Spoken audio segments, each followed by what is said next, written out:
If I could be honest, here in this moment,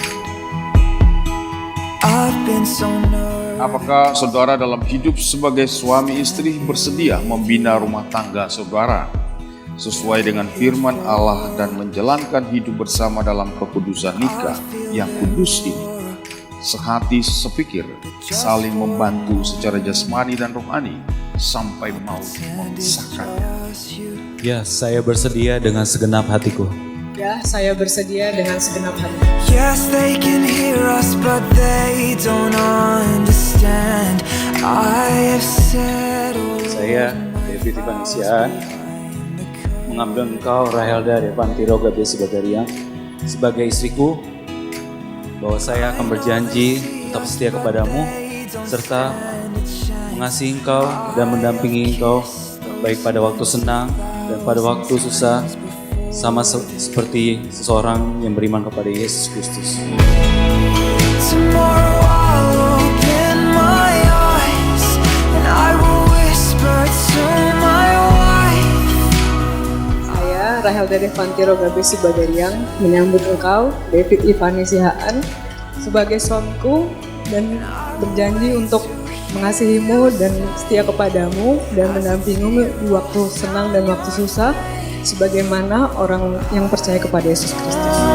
To you, if I could be honest. Cincin ini berbentuk bulat dan terbuat dari emas, melambangkan kebulatan cinta kasihku padamu.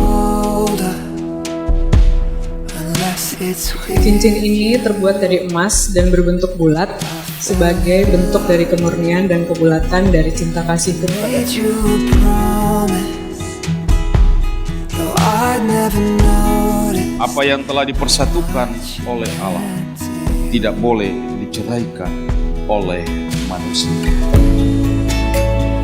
Yes, they can hear us, but they misunderstand. There is more behind these words that we have spoken.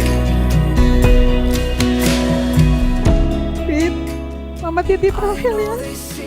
Sayangi dia seperti kami menyayangi dia. Cintai dia seperti kami mencintai dia. Karena dia adalah boru pangguaran kami, boru harapan kami, boru kesayangan kami. Tomorrow I'll open my eyes and I will whisper to my wife, I belong to you.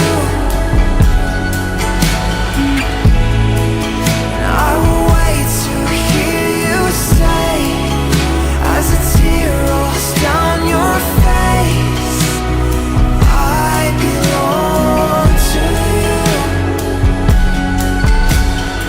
Mama mau Rahel menjadi kebanggaan bagi David juga.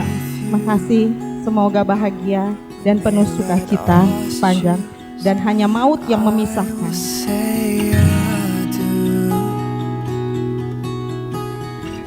Mungkin kalian sekarang bahagia, tapi dalam ke depan pasti ada persoalan, pasti ada masalah.